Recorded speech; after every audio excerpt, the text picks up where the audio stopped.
Retrouvez Carm et Monsieur Dodo dans DKP Podcast. Bonjour tout le monde et bienvenue dans DKP Podcast. Je suis le Carm et je suis accompagné comme toujours de mon fidèle acolyte, de mon co-animateur, Monsieur Dodo. Bonjour à toutes et à tous. Ah, sans faute de liaison cette fois. Eh non, effectivement, on apprend de ses erreurs. Alors, on va revenir sur le dernier épisode, le season finale de The Mandalorian, aujourd'hui. Je viens tout juste, à l'instant même, de finir de le regarder. Mes réactions sont à chaud. Et toi, Monsieur Dodo, il me semble que tu l'as regardé il y a quelques temps déjà.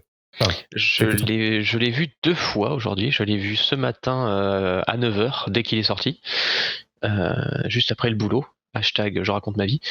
Et je l'ai revu cet après-midi pour prendre des petites notes. Hashtag backstage pour préparer l'émission. Très bien. Alors, qu'est-ce qui se passait-il dans cet épisode? Alors, déjà, fiche technique. Donc, chapitre 16. Le titre, c'est The Rescue. Je ne sais pas comment il a été traduit en français. Peut-être le sauvetage ou quelque chose comme ça. Probablement. À la réalisation, nous avons Peyton Reed, qui est le réalisateur des films Ant-Man et la Guêpe. Entre autres, il a fait d'autres trucs, mais voilà, c'est les deux derniers, et évidemment dans l'univers Disney. Donc Ant-Man et la Guêpe. Au scénario, on a Jon Favreau, évidemment. Toujours. Et la durée de l'épisode est de 46 minutes. Voilà, je mets pas les secondes, mais voilà, 46 minutes, qui comprend donc le récap de début d'épisode, qui est un chouïa plus long, je pense, que les autres récaps, puisque ça reprend carrément toute la saison. Et générique et post-générique. Donc voilà, 46 minutes. Très bien. Donc 46 minutes qui étaient beaucoup plus longs du coup que les autres épisodes avant.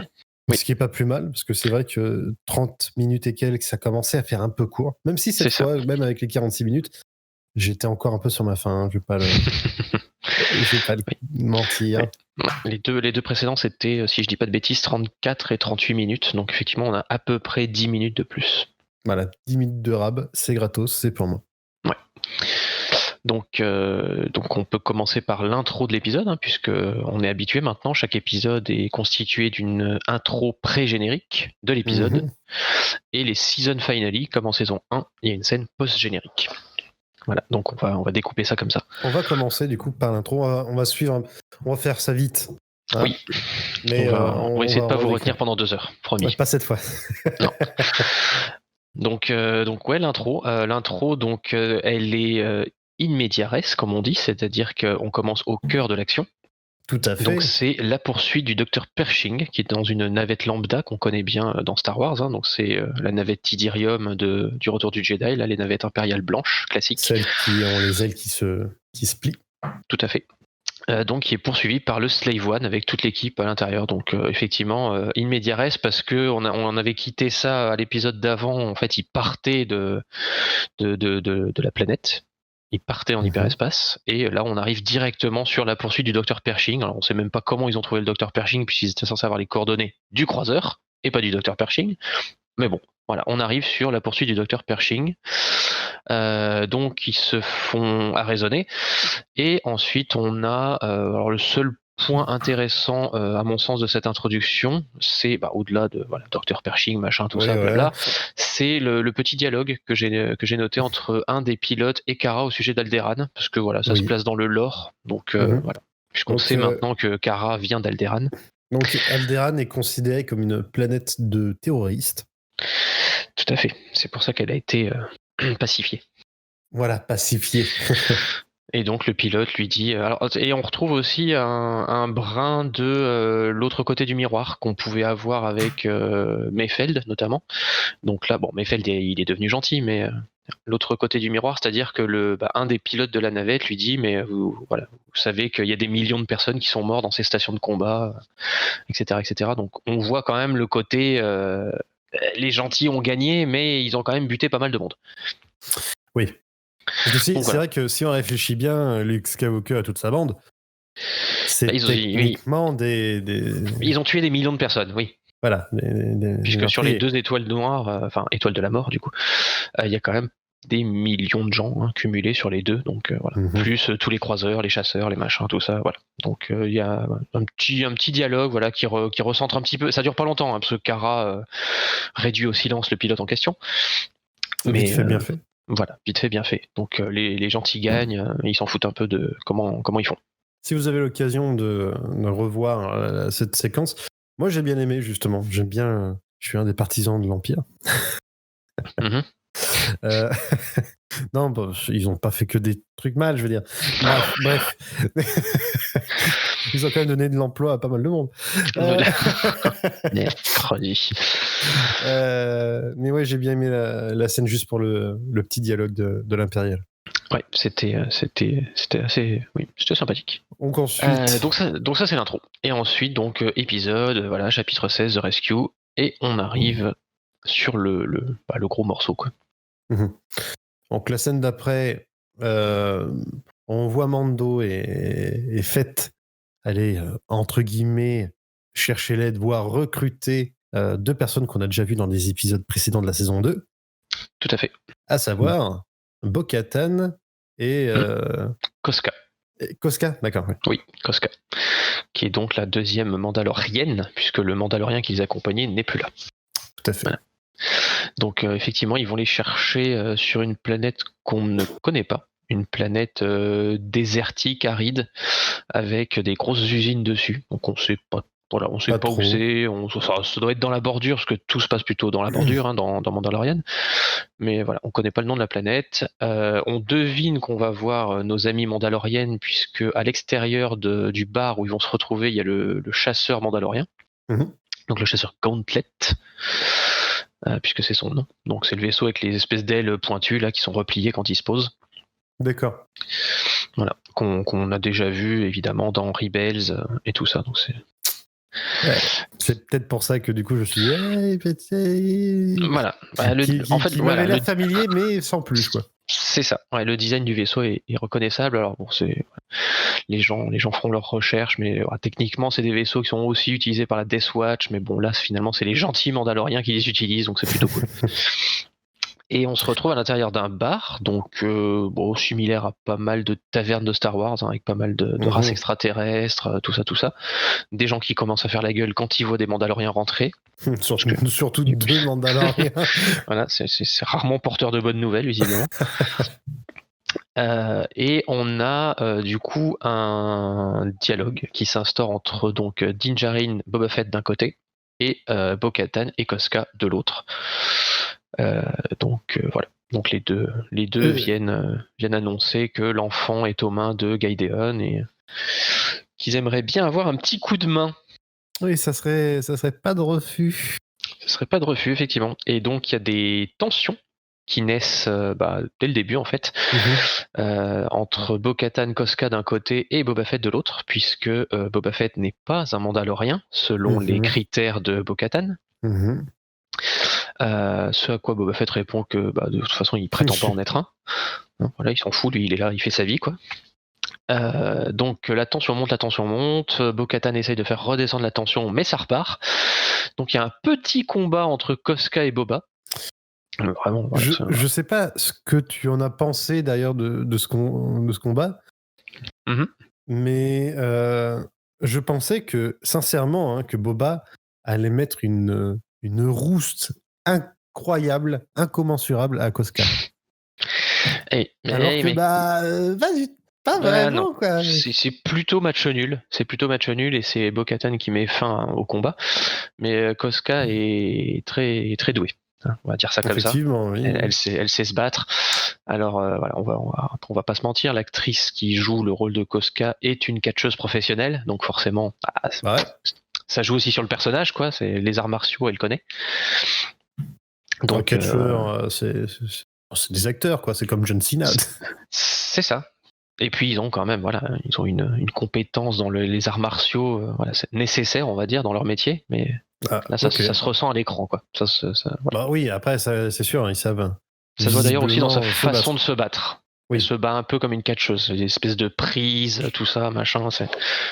Voilà, donc le combat se termine assez rapidement. Lance-flamme contre lance-flamme. Oh, vous arrêtez vos conneries maintenant. C'est ça. Voici ce que Bo-Katan, en quelques mots, Oui, a oui, pu oui. dire. Histoire de faire bon genre, on rappelle qu'ils sont dans une taverne avec des gens autour, hein, donc Oh, c'est un peu vidé quand ils même. commencent à se battre au lance-flamme, donc bon, effectivement, faut mieux arrêter le truc. Bon, bah suite à quoi, tout le monde se calme un petit peu, il Il pose les négocie, bases. du coup. Ouais, c'est ça. Il négocie, il pose les bases, donc Dinjarin de son côté veut récupérer l'enfant. C'est le seul truc qui, voilà, c'est Qui sa lui mission, importe. quoi. Et de l'autre côté, Bo-Katan, elle veut récupérer le sabre noir et éventuellement le croiseur de Gideon pour l'aider à reconquérir Mandalore, puisque voilà, c'est son but affiché, elle veut récupérer la planète. Oh, tout à fait. Donc tout ce petit monde s'en va. Donc on retrouve du coup 2 vaisseaux, puisque finalement le chasseur mandalorien, personne ne le prend au final pour repartir de la planète. Donc il y a tout le monde sauf Boba, enfin c'est tout le monde et Boba, donc tout le monde est dans le Slave One plus Boba qui est... Non, tout le monde est dans la navette, pardon. Oui. Dans la navette impériale et Boba qui est dans son vaisseau. Donc, et là, il prépare en fait l'assaut vers le croiseur de Gideon avec l'aide de Pershing qui explique un peu où se trouve l'enfant, où se trouve Grogu, où se trouvent les Dark Troopers aussi, puisque bon, c'est l'adversité principale du vaisseau visiblement. Donc voilà, ils échafaudent le plan d'attaque. C'est ça. D'ailleurs, il est très coopératif. Pershing est très très coopératif, effectivement. On est sur du bon coopératif, oui. Il n'y a pas besoin de beaucoup le menacer pour qu'il balance tout. Oh, je pense qu'il a quand même un bon fond, ce type-là. Oui, il ne fait qu'obéir aux ordres, évidemment. Oui, voilà. Exactement. Et c'est un peu. Après, c'est un peu dans la lignée du corps scientifique qu'on voyait déjà dans Rogue One. Alors, ceux qui sont exécutés par Krennic, on voit que les pauvres ils sont là, mais ça a pas l'air des coriaces, quoi. Et Galen Erso, au final, c'est un traître. Donc, voilà, on voit qu'il en faut pas beaucoup au corps scientifique pour passer de l'autre côté. Donc, ils font des sales trucs, mais bon, ils sont gentils. Ils ont quand même une petite conscience. Voilà. On tue des gens, mais bon, attention. Voilà, hein. c'est pour la bonne cause. L'important, c'est d'y croire. Hein, voilà. L'important, c'est l'argent. L'important, c'est l'argent, exactement. Et donc, on arrive, on arrive sur l'action principale, au final. Donc, l'attaque du croiseur de Gideon. Enfin, c'est même pas l'attaque du croiseur, en fait. C'est l'assaut. L'assaut. Pour rentrer dans le croiseur. L'abordage. C'est ça. Parce que la mission principale est de rentrer dans le croiseur et pas d'attaquer vraiment le croiseur en tant que tel. Donc on a une petite scène spatiale relativement sympathique, voilà, avec le Slave One qui fait semblant de tirer sur la navette, et la navette qui vient atterrir, on va dire, s'écraser, plutôt. Mais bon. Oui, forcer forcer le passage. Oui. Oui, c'est ça.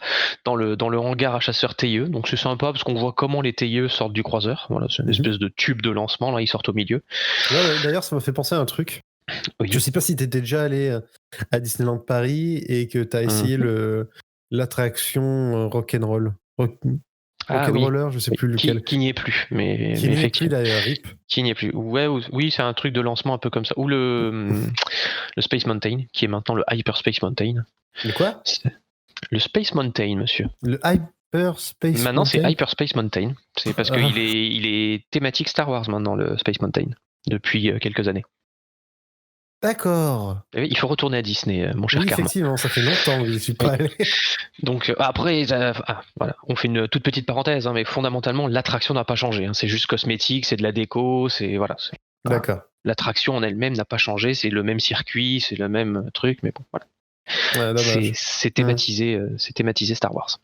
Ok, c'est une bonne information. Voilà. Donc, ça, c'est une information décapée. Ça.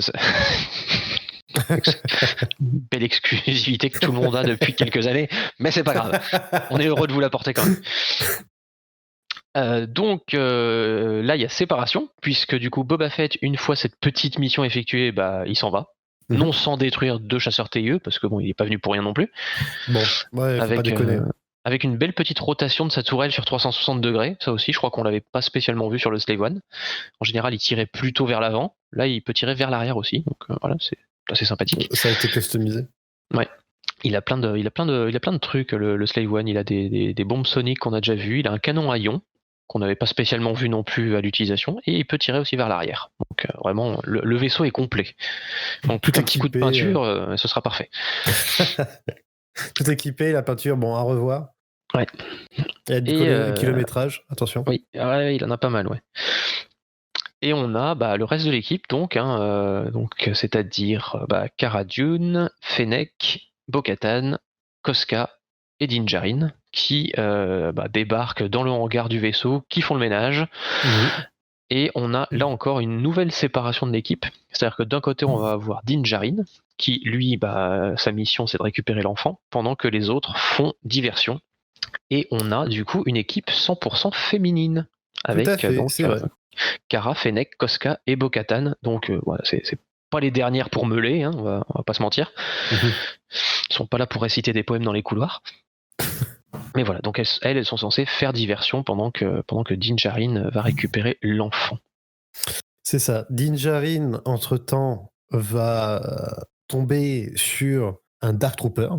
Oui. Puisque du coup, Gaiden, au moment de l'atterrissage, si on peut appeler ça un atterrissage, a activé les Dark Troopers à bord. Oui, parce que même lui a l'air d'être conscient que les Stormtroopers, ça vaut pas grand-chose. Donc du coup, il s'est dit autant y aller directement. D'un côté, il s'est pas vraiment trompé, vu la vitesse où tout le croiseur est tombé face à 5 personnes.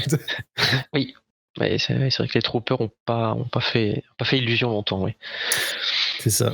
Donc il active les Dark Troopers. Donc là, on les voit tous activés, puisque dans l'épisode où il kidnappe Grogu, on n'en voyait que 4. C'est ça. Donc là, ils sont tous activés. On voit le mécanisme, tout ça. On voit qu'il faut qu'ils montent en puissance parce que du coup, Pershing l'avait expliqué plus tôt dans l'épisode. Comme ils ont besoin de beaucoup d'énergie, ils les laissent pas en gros activer en permanence. Non, sinon ça nique la batterie. Voilà, c'est ça. Ils sont en veille. Voilà.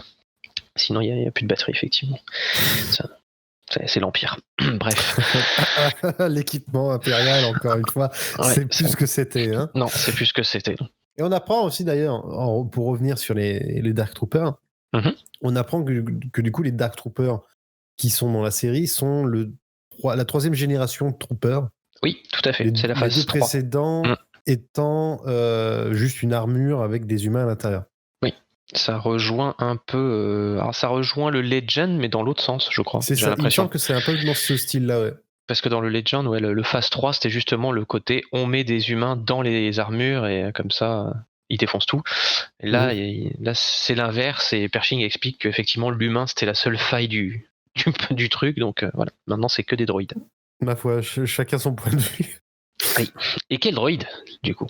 Parce que effectivement, ils sont sur le point de sortir de leur salle et il y en a qu'un qui sort, parce que Din Djarin arrive à faire fermer la porte quand même à ce moment-là.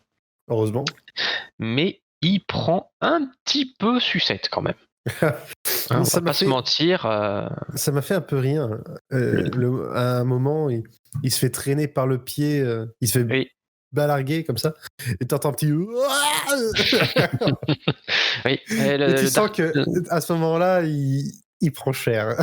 Oui, il est content qu'il n'y en ait qu'un, surtout dans le couloir, je pense. Parce que ils sont plutôt balèzes, les Dark Troopers. Ils ont visiblement un revêtement qui est pas très sensible aux tirs de blaster. Donc je ne sais pas si c'est du Beskar ou si c'est une autre matière, mais en tout cas, les tirs de blaster n'ont pas l'air de leur faire grand-chose. Ça n'a pas l'air d'être du Beskar. On verra ça plus tard. Pourquoi ? Ouais, peut-être. C'est un revêtement noir, là, comme ça, mais ça résiste au blaster. Ouais. Ça résiste au blaster, ça résiste donc ce n'est pas la même armure que les Stormtroopers, en tout cas. Hein. Tout à fait, parce que du coup, ça résiste aux petits missiles poignets du Mandalorian. Tout à fait. Ouais, excusez-moi, je fais un petit AVC mi-épisode. Appelez les secours, s'il vous plaît. Et il lui balance les petits missiles, effectivement, ça fait rien non plus. Il lui met un coup de lance-flamme, ça fait pas grand-chose non plus. C'est ça. Parce que les flammes s'éteignent un peu d'elles-mêmes, quoi. J'ai cru, je pensais sincèrement qu'il allait cramer de l'intérieur et en mode, ouais, c'est fait.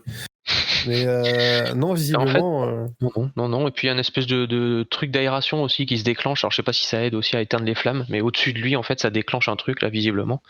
J'ai pas fait attention à ça. Oui. Panache de fumée, un truc. C'est peut-être le système anti-incendie qui se déclenche et du coup, ça l'éteint. C'est vrai qu'on pense pas ce genre de choses. Et oui, peut-être que sinon il aurait cramé. On sait pas trop. Bah ouais, ça se trouve.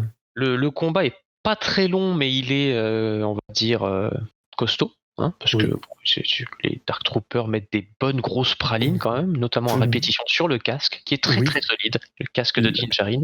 Tout à fait. Très Le très mur très derrière, un peu moins. le mur derrière un peu moins, oui. Et au final, il a réussi à le tuer, enfin, pour autant qu'on puisse tuer un droïde, quoi, à le détruire, Le désactiver. avec sa lance en Beskar, qui lui plante dans la jonction entre la tête et les épaules, quoi. C'est très efficace. Oui, c'est très très efficace, effectivement, et c'est là, du coup, après, il ouvre la porte du sas, là, de la salle où il y avait les Dark Troopers, qui se retrouvent donc happés par l'espace. Mhm. Et on se doute bien que c'était trop beau pour être vrai, mais là, pour l'instant, c'est un petit soulagement, en tout cas. Oui, Il ça n'y a plus de ça Dark fait Troopers. respirer. Oui. Du- Suite à ça, oui, pardon. Non, vas-y, je t'en prie. Ah d'accord. Après vous. Donc, de l'autre côté, le reste de l'équipe, donc les quatre femmes, continuent leur petit bonhomme de chemin, hein, à travers les Mhm. couloirs jusqu'au pont de commandement. Donc, où il y a plus grand monde. Alors, il y a quelques officiers. On voit plus l'officier, j'ai envie de dire la officier, parce que bon, visiblement, elle apparaît en tant que femme, mais l'officier féminine qu'on voyait depuis quelques épisodes, on la voit plus. Alors, elle y était avant, puisque Oui. c'est elle qui active les Dark Troopers et tout ça. Donc, elle avait un second rôle, on va dire, un peu important quand même, puisqu'on la voyait pas mal. Et là, on la voit plus. Donc, on ne sait pas si elle fait partie des officiers qui se font tuer quand Quand ils l'équipe arrivent de dans la salle, sauvetage. mais Ouais. Parce qu'on voit des officiers qui se font tuer, mais on voit pas de gros plans. Donc, on Bon. voit pas vraiment si elle en fait partie ou pas, ou si elle a réussi à s'échapper ou autre. On sait pas. je parierais sur sa mort. Hein. Tu parierais sur sa mort? Ouais. Ouais. Je pense que du coup, elle était. Ça doit être l'une des officiers présentes lors de l'assaut. Hein. C'est possible. C'est Je possible. mettrai pas ma main à couper, ceci dit, je pense que vraisemblablement, elle est censée être décédée.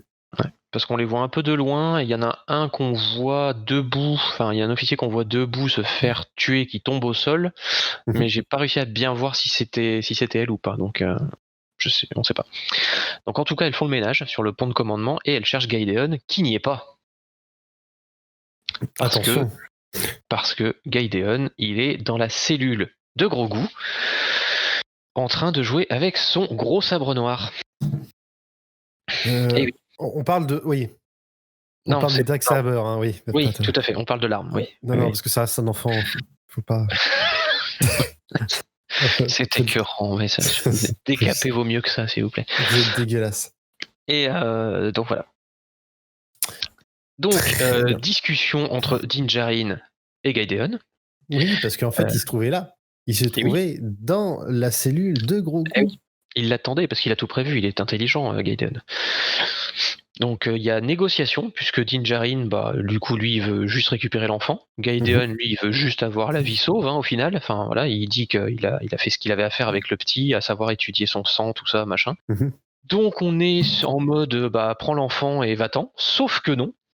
C'est un impérial, donc forcément, il tient pas ses promesses. Et là, on a un duel qu'on attendait quand même, hein, on peut le dire. On se doutait que ça allait arriver. Voilà, depuis qu'il a récupéré la lance, on savait que ça allait servir à se battre contre le Darksaber, le sabre noir. Donc, après, j'attendais pas particulièrement l'affrontement entre les deux, mais je savais que ça allait arriver, qu'on allait en avoir droit. Et du coup, affrontement, un peu comme avec le Dark Trooper, en fait, c'est assez bref au final, mais c'est plein de bonne volonté et de testostérone. Donc ça, voilà, ça relâche pas ses coups, quoi, ça tape bien. Il a une façon de se battre qui effectivement n'est pas très Jedi, donc si on avait pu avoir un doute en mode tiens, est-ce que Gaïdéon a la force, est-ce qu'il a reçu une éducation au combat Jedi ou quoi que ce soit, visiblement pas, parce qu'il se bat plutôt comme un gros bourrin avec un sabre, plutôt bien, mais plutôt bourrin. Et jusqu'à ce que l'issue de l'affrontement, donc c'est Gaïdéon qui perd le sabre et qui se fait arrêter, on va dire. Oui. Voilà. Emprisonné, oui. Oui. Enfin, emprisonné. Il est otage, voilà. C'est ça. Donc Din Djarin récupère l'enfant et il récupère le sabre noir et il récupère Gaïdéon et tout ce petit monde va dans le pont de commandement pour retrouver les poteaux. Enfin, les potas d'ailleurs, puisque ce sont Donc tout le monde est là, et là, nouveau petit twist dans l'histoire, puisque là on se dit bon bah ça va, enfin tout finit bien finalement, enfin ça a l'air d'aller comme sur des roulettes. Non, pas du tout.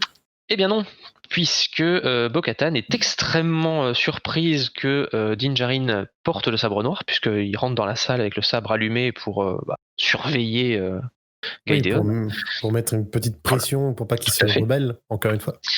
Donc Din Djarin, lui, il est tout frais, tout innocent. Il est en mode bon bah voilà, trouvez le méchant, trouvez le sabre, je vous donne tout ça. Hein, moi j'ai récupéré l'enfant, c'est tout ce qui m'importe. Mhm. Sauf que Bo-Katan, son problème, c'est qu'elle a un code d'honneur.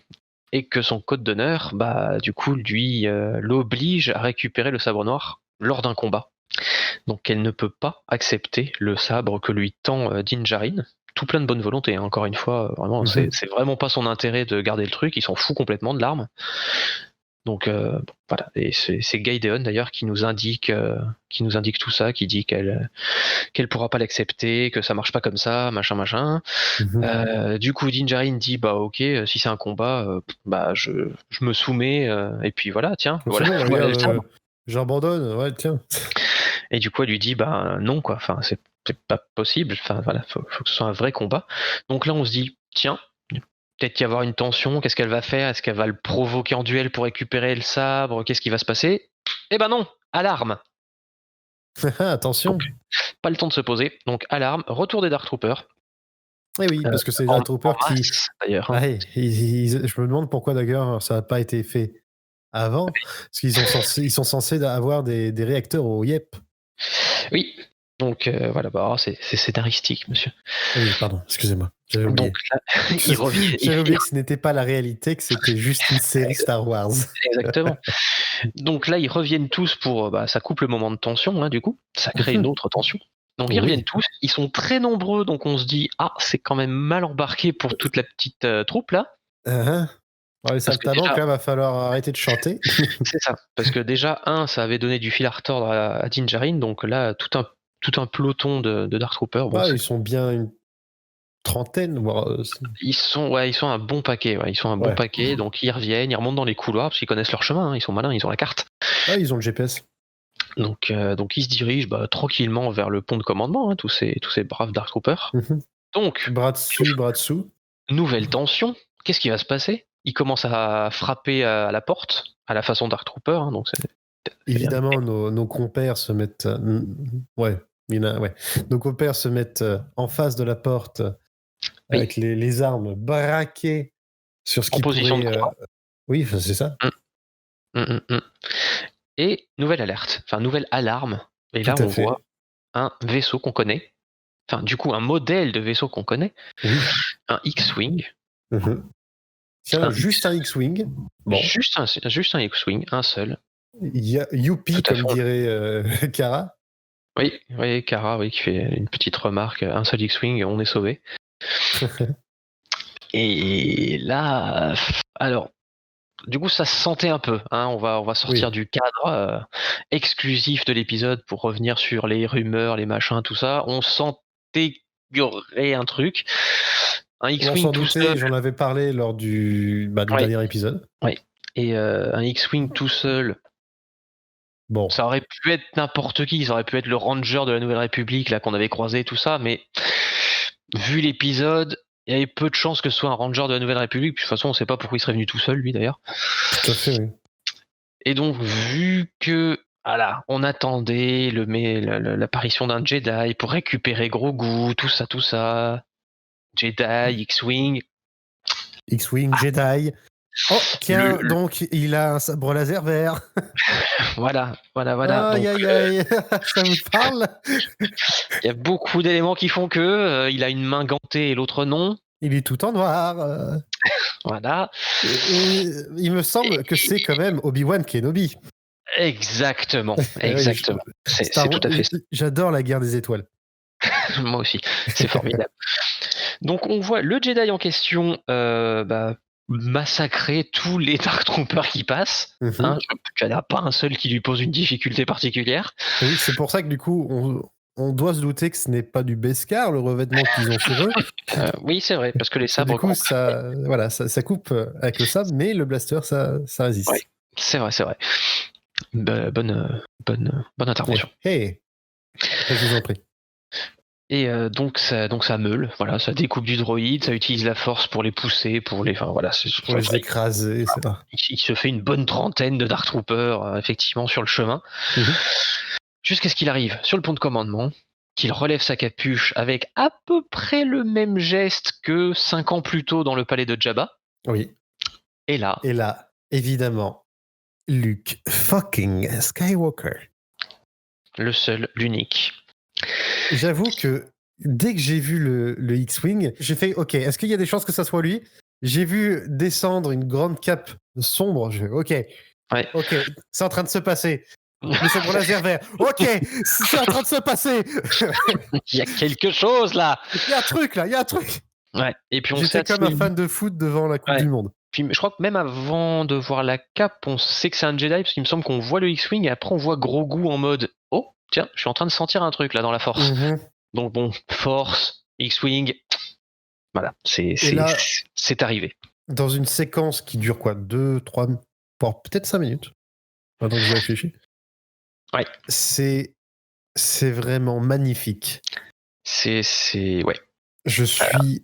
Alors, je pensais pas que lors du dernier épisode que j'avais raison qu'il allait avoir Luke Skywalker. Bon, on s'en doutait peut-être un petit peu parce que du coup, il y avait quand même l'appel. Ça aurait pu se jouer entre Luke parce que la période, parce que tout ça, et éventuellement. Ouais, non, on sait pas trop. Ça aurait pas pu être Ahsoka, puisque Ahsoka, clairement, elle a dit qu'elle pouvait pas former le Grogu. Après, on sait pas s'il y a d'autres Jedi qui traînent dans le coin, Et fort heureusement, j'ai envie de dire non. Fort heureusement, parce que je suis quand même très content de cette séquence et de cette scène-là particulièrement. Parce que Ahsoka avait dit, les Jedi, il en reste pas beaucoup. Et donc, ça veut dire que il en reste deux. Elle et Luke Skywalker, quoi. Il en reste peut-être d'autres, mais en tout cas des Jedi formés, tout ça, machin. Ah oui, formés, oui, c'est sûr. Ils en ont pas pondu un autre ou quoi que ce soit. Enfin voilà, pour l'instant, on est sur 2. Hein, on est juste 5 ans après le retour du Jedi, donc c'est pas non plus. Voilà. Après, il reste le personnage de rebelle. Il reste Ezra, effectivement, on sait pas ce qu'il est devenu. C'est ça. Mais donc une belle séquence remplie d'émotions avec Luke Skywalker, qui, du coup, est là pour récupérer Grogu et pour le former. Et du coup, qui utilise une technologie de remplacement de visage. Oui, qui m'a un peu fait tiquer à mon premier visionnage du coup de ce matin, qui m'a un chouïa moins fait tiquer au deuxième visionnage, mais je trouve ça presque dommage qu'il s'est pas pris Sebastian Stan en fait, quitte à modifier un peu le visage par des ajouts numériques, mais je trouve que ça fait un peu trop artificiel.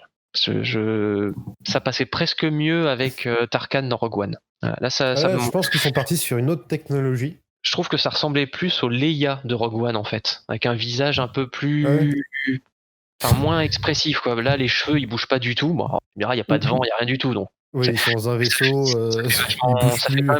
Ça fait vachement fixe, tu vois. Même si, du coup, au deuxième visionnage, j'ai aussi regardé les cheveux de Din Djarin, puisque on va y venir, mais il enlève son casque. Oh, spoiler.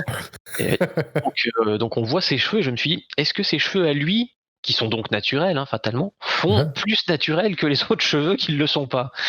Du coup, ses cheveux à lui ne bougent pas non plus, mais je sais pas, ça doit être quelque chose dans la texture qui fait que voilà, ça me semblait, à juste titre d'ailleurs, plus artificiel. C'est vrai que la coupe fait un peu bizarre un petit peu, mais c'est parce que c'est plus franchement de notre temps aussi, c'est peut-être pour ça. Ouais, c'est sa coupe retour du Jedi, mais un peu plus foncé. Un peu plus frais, on dirait. Mais voilà. Quoi qu'il en soit, je pense qu'ils ont. C'est pas trop mal foutu. Enfin, on voit que c'est artificiel évidemment, mais il y a quand même des espèces de trucs là, des petites cicatrices, des petits machins que Mark Hamill a vraiment sur son visage. C'est ça. Du coup, je soupçonne qu'ils ont utilisé ce qu'on appelle le deepfake, les logiciels de deepfake. Que ça reste une série grand budget, évidemment, mais ils n'ont pas le budget hollywoodien d'un film C'est ça. Après, il faut Oui. se rappeler aussi que le visage rajeuni de Mark Hamill avait été utilisé dans l'épisode 9. Quand on voit le flashback de la formation de Leia, C'est vrai. il y a son visage jeune. Alors, on le voit moins parce qu'il a un casque et tout ça, donc il y a vraiment juste Et le puis ouais, il y a sang. la lumière bleue par-dessus. Mais bon, techniquement, le visage a déjà été fait et du coup, Luke Skywalker est joué, au niveau de la voix en tout cas, c'est Mark Hamill. Même si sa voix est un peu modifiée aussi parce qu'il a une C'est voix plus ça. jeune. C'est ça. D'ailleurs, Mais ça m'a fait bizarre, du coup, j'essayais de savoir, d'écouter, voir si c'était lui ou juste Mais c'est lui quelqu'un qui est qui ressemblait. crédité, en tout cas au générique Tout pour à le fait, ouais. rôle. Il y a quand même une doublure de Jedi, donc je pense que pour les scènes de combat quand il se bat contre les Dark Troopers, c'est pas lui. J'ai plus le nom de l'acteur là. J'ai pas fait attention, ça allait trop vite. C'était très petit quand même. C'était très petit. Ouais. Mais du coup, il y a quelqu'un qui joue le corps et Mark Hamill joue le reste. Alors je sais pas si Mark Hamill joue aussi quand il arrive dans la pièce, ça m'étonnerait parce que la silhouette correspond pas trop à celle de Mark Hamill Ça actuellement. m'étonnerait parce que là, il est très athlétique, hein, le Luke En tout cas, c'est Skywalker. Mark Hamill qui fait la voix, donc au moins on a l'intonation, la façon de parler, tout ça, ça reste Mark Hamill. Donc Luke Skywalker récupère Grogu, non sans tirer quelques larmes à Din Djarin, avec une petite caresse de visage de Grogu envers Din Djarin. C'est la première fois qu'il le voit sans son casque. C'est ça. On voit qu'il est un peu étonné aussi. Oui. T'enlèves ton masque. Il a une deuxième tête, c'est bizarre. Bah enfin. Et il y a un autre personnage qui revient, il y a R2D2. Oui, tout à auquel on fait. s'attendait pas spécialement. Alors effectivement, il y a le X-Wing, donc il y a R2D2, mais on n'y pensait pas, quoi. C'est vrai que ça m'était un peu sorti de la Et c'est tête. presque R2D2 qui a l'air de convaincre Grogu de venir avec Luke, d'ailleurs. Tout à Espèce fait. de dialogue qu'on comprend pas, hein, parce que il y a R2D2 qui bip bip Grogu qui regarde, et puis finalement il se dit, bon, allez, j'y vais. Donc, Ok. Bon, il m'a c'est convaincu. Ouais. c'est peut-être son attrait pour les trucs qui font les mêmes bruits que lui. C'est une espèce de petit. Bip, bop, bop, bip, bop. Voilà, c'est ça. Et l'épisode s'achève sur ça, en fait, sur Luke qui récupère Grogu avec R2D2.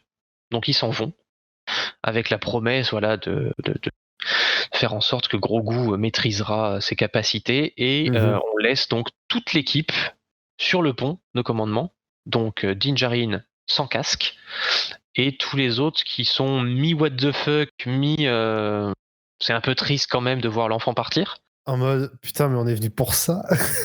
Parce que on ne le dira jamais assez, mais quand même sur le pont de commandement, il y a au moins 2 Mandaloriennes qui n'ont pas vraiment de raison de faire confiance à un Jedi. Oui.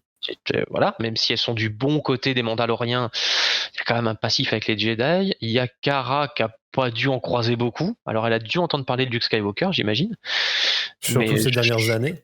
Voilà, mais il y a rien dans son attitude qui montre qu'elle le connaît, en tout cas, enfin qu'elle connaît son visage et qu'elle se dit ah ouais, c'est Luke Skywalker. Voilà. Donc et Fennec, elle est en mode ok. Elle est un peu détachée de tout ça, mais bon, voilà. Et l'épisode s'achève sur ça. Ça me fait penser, parce que là j'ai mis exprès la séquence où on voit le visage de Mark Hamill. Chez Marvel, ils utilisent beaucoup des techniques de rajeunissement du visage. Je me demande s'ils n'ont pas utilisé cette technique-là pour avoir un modèle 3D fidèle. C'est possible. Parce que c'est vrai que c'est ça possible. fait très... ces dernières années, on en a vu quand même pas mal chez Disney. Enfin, on a vu chez Disney, effectivement. Chez Rogue One, dans Rogue One, on a vu Luke et Leia dans l'épisode 9. On a eu tout ce qui était dans les Marvel. Ouais. Il y avait Robert Downey Jr. aussi sur une séquence. Alors c'est quoi ? C'est dans le premier des 2 derniers Avengers. C'était dans Captain America Civil War. Après, il y a eu des petites séquences avec des personnages un peu secondaires dans Gardiens de la Galaxie. Il y a eu également Nick Fury dans Captain America, dans Captain Marvel, pardon. Oui, ça. Là, pour le coup, avoir tout un film avec le rajeunissement d'un des personnages, c'est quand même très impressionnant. Oui, c'était pas mal. Ouais. Et je pense qu'il commence à surtout qu'il lui a mis des cheveux. Donc, oui. Il commence à contrôler du coup la technologie. Du coup, je me demande si c'est pas une version de cette même technologie, version discount un petit peu peut-être. C'est possible. Pour la télé. C'est possible. Ça faisait un peu penser éventuellement à des cinématiques de jeux vidéo aussi. Le côté visage un peu artificiel comme ça. C'est vrai que c'est peut-être au niveau de l'éclairage que ça vend un petit peu la mèche. Ouais. il y a un petit quelque chose off, mais bon, franchement, comparé à ce qu'on a eu jusqu'à maintenant, par exemple, caster Sebastian Stan en Luke Skywalker, pour une série, on n'aurait pas pensé avoir ce niveau de technologie Oui, c'est vrai. pour ce genre de choses. Donc, très, très, très bonne nouvelle. C'est vrai. C'est vrai qu'après, il aurait aussi pu garder sa capuche pour pas que ça se voit trop, mais scénaristiquement, Ça aurait été un petit il n'y avait pas la peu. révélation, quoi. Il n'y avait pas le. Voilà, j'enlève la capuche, hey, oh, Ça c'est moi. aurait fait un petit peu Je suis Luke menaçant Skywalker. aussi, quand même.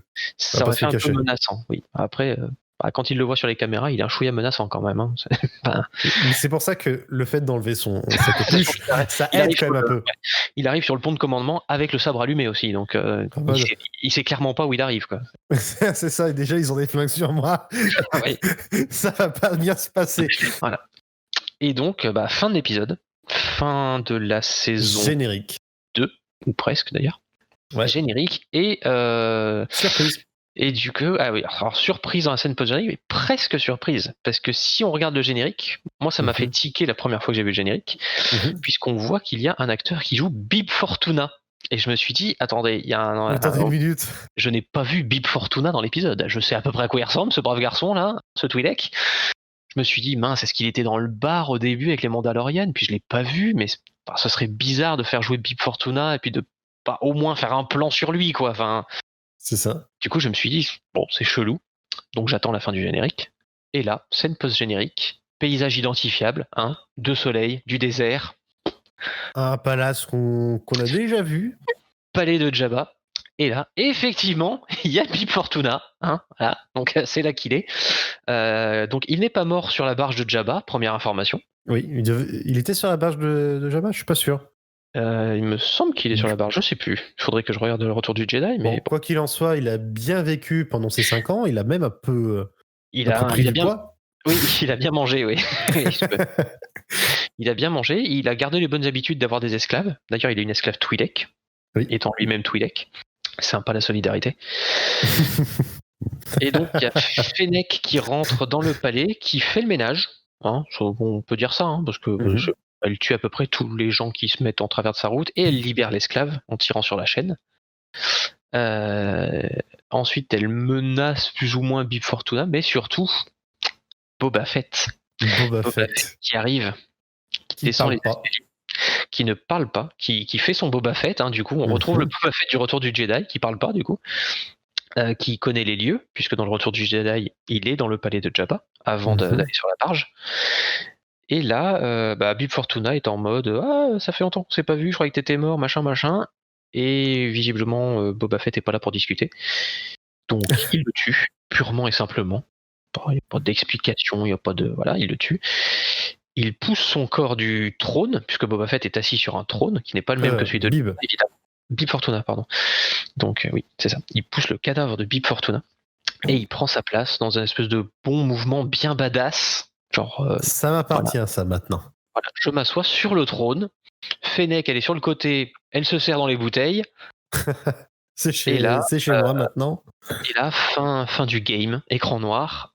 Et on apprend. Surprise. The Book of Boba Fett, décembre 2021. Voilà, donc on était un peu sur le. Moi, en tout cas, j'étais sur le cul.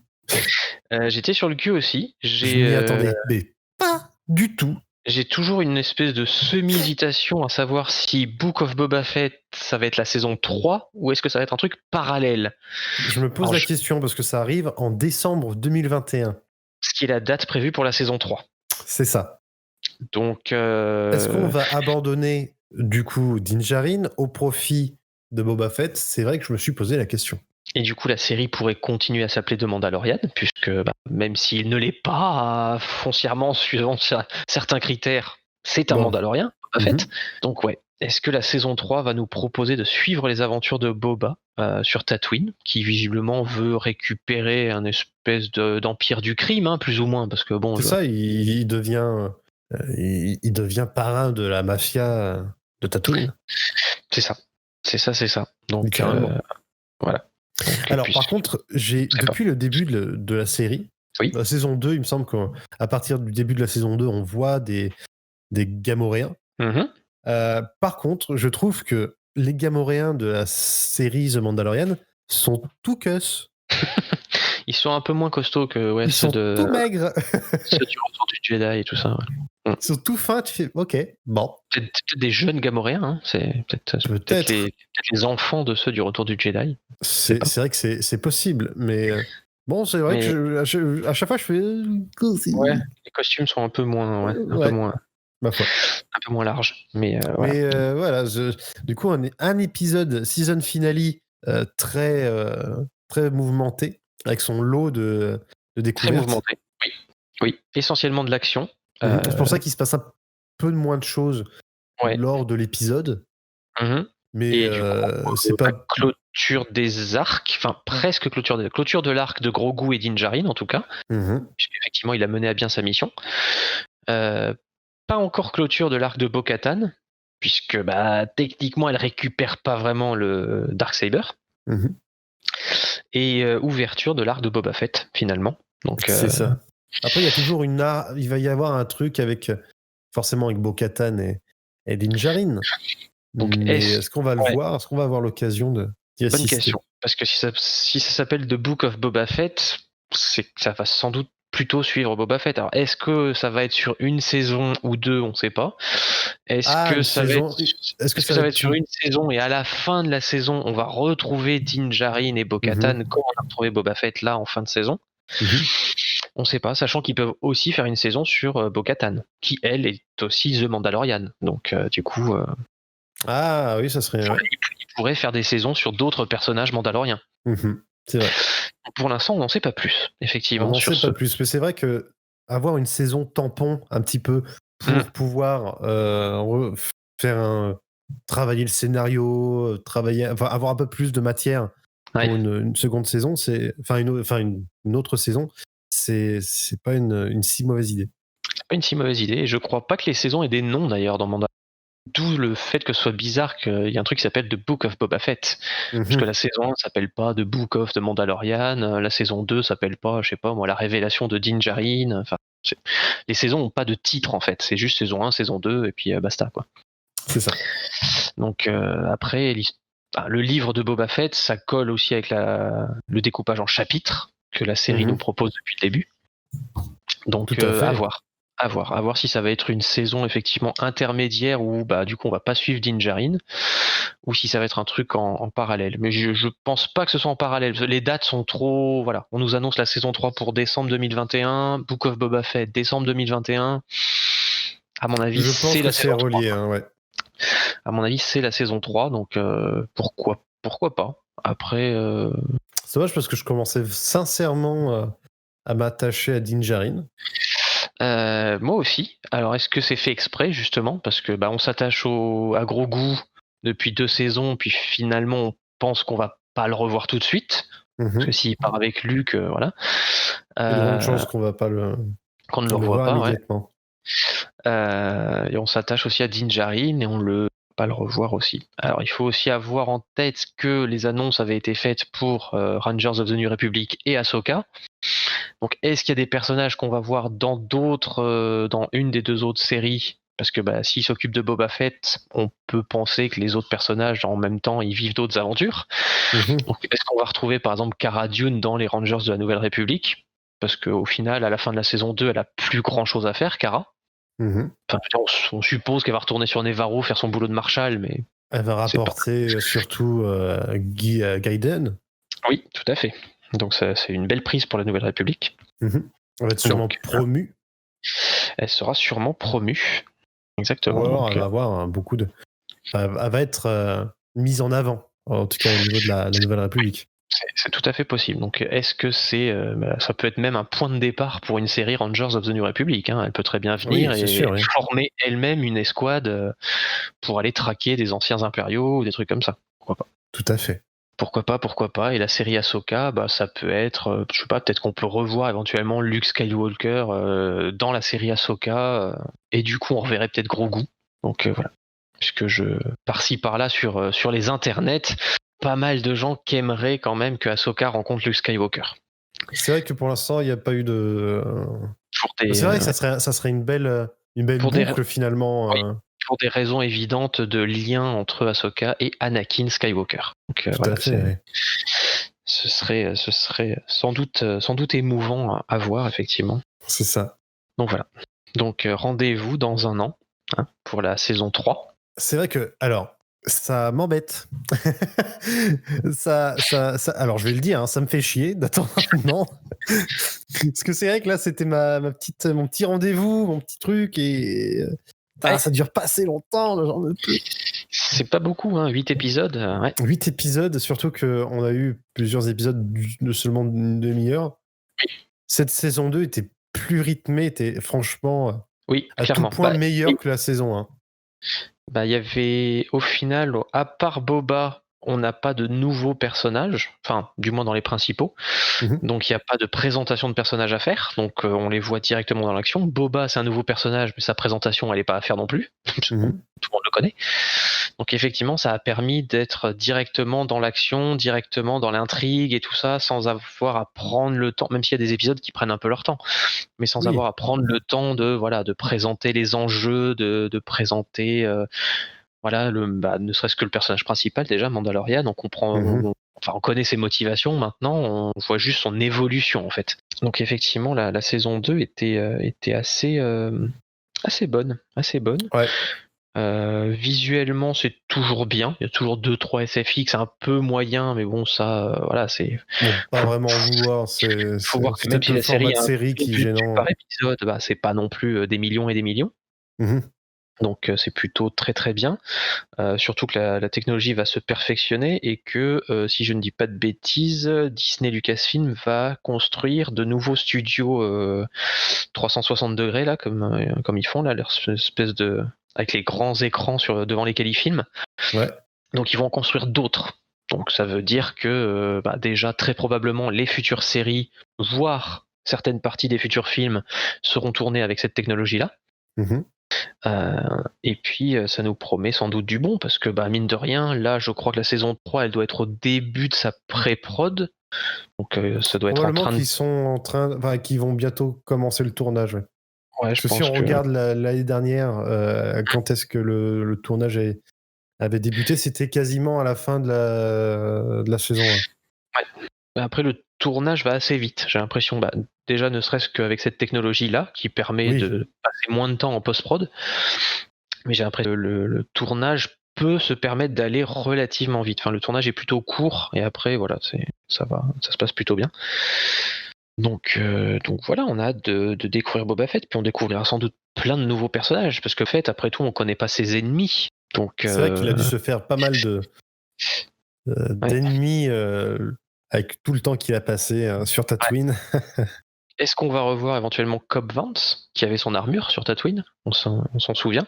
Donc est-ce qu'il va essayer de le retrouver? Alors, pas sûr qu'il ait des griefs contre lui, puisqu'il lui a pas volé l'armure, puisque Cobb Oui. Vanth l'avait récupéré. Enfin, on sait pas trop, parce que dans les comics, il la récupère en butant un de ses potes.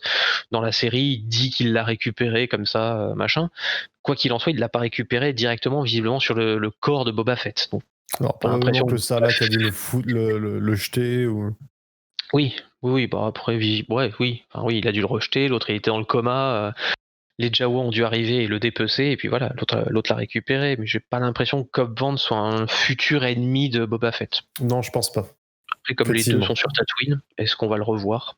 Peut-être. Le personnage était relativement sympathique. Enfin, moi, je l'avais trouvé sympathique. Donc, ouais, ça va être sympa. Peut-être qu'on aura une ambiance un peu là où ce que voulait faire le film Solo, c'est-à-dire une ambiance un peu bas-fond, un peu mafia, film de gangster, tout ça.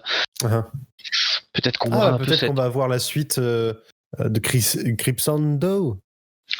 Le petit truc que se passait avec à la fin de Solo. Avec, peut-être. Si le truc est encore actif, oui. Parce que bon, ça se passe quand même une bonne dizaine, quinzaine d'années après. J'avais un peu zappé ce détail-là. C'est ça. C'est pas impossible, hein. Peut-être que le syndicat de l'Aube écarlate existe toujours, mais voilà. En tout cas, j'espère qu'il n'y aura pas de Dark Maul, hein, voilà. Mais normalement, il est censé être mort deux fois. Voilà. Exactement. Il a été retué par normalement c'est Obi-Wan. Bon. Normalement c'est bon. Après, s'ils veulent caster Emilia Clarke pour reprendre le rôle, pourquoi pas, hein, ça peut être sympa. Après, Bah, elle est censée avoir vieilli aussi. Ouais, ils vont sûrement le recaster, hein. Si jamais il faut revenir le personnage, ça sera forcément recasté. Donc pourquoi pas. Donc voilà, pour l'instant, on n'a pas plus d'infos que ça. Hein, donc Mhm. ce sera Boba Fett, ce sera dans un an. Ce sera dans un an, il va falloir patienter. En attendant, je pense qu'ils vont quand même nous abreuver d'informations par-ci par-là. Il va forcément y avoir des rumeurs Il y qui aura vont sortir. forcément des rumeurs, il y aura forcément une bonne campagne de com, puisque depuis le début de la saison 1, Jon Favreau est plutôt pas mauvais en com sur la série. Mhm. Mhm. C'est-à-dire qu'il en lâche pas trop, mais voilà, il y a des petites images, des petits trucs voilà, qui peuvent être sympathiques, toujours pour faire plaisir aux fans. Donc il sait à qui il s'adresse, quoi. Mhm. Donc c'est bien. Et puis dans le même temps, Star Wars va pas s'arrêter. Hein, 2021, On l'a vu. on l'a vu. Ça va. Podcast qui n'est pas encore sorti, mais qu'on va pas tarder à sortir. Il y a Alors des on trucs. enregistre, oui. Oui. Il y a des trucs qui vont sortir en 2021. Donc voilà, on aura du Star Wars en 2021, puis en 2022, puis en 2023. Prochaines années devraient être bien. Mais bon, d'ici là, voilà, il n'y aura pas de Star Wars sur les écrans à se mettre sous la dent avant quelques mois, en tout cas. C'est ça. Bon, en attendant, du coup, merci de nous avoir suivis le long de cet épisode. N'oubliez pas de nous suivre sur Twitter et de nous écouter éventuellement si vous voulez sur Spotify, Google Podcast et je passe. Et Et j'en YouTube. passe. Et YouTube. Voilà, abonnez-vous. Tapez la N'hésitez cloche. pas à vous mettez un abonner. pouce bleu. Si vous avez écouté cet épisode, n'hésitez pas à venir nous voir aussi pour nous dire ce que vous en avez pensé. Oui, tout à fait. Laissez un petit commentaire ou tweetez-nous. Exactement, ça fait toujours plaisir. Et en attendant, que la force soit avec vous. Ciao. Retrouvez Karl et Monsieur Dodo dans DKP Podcast.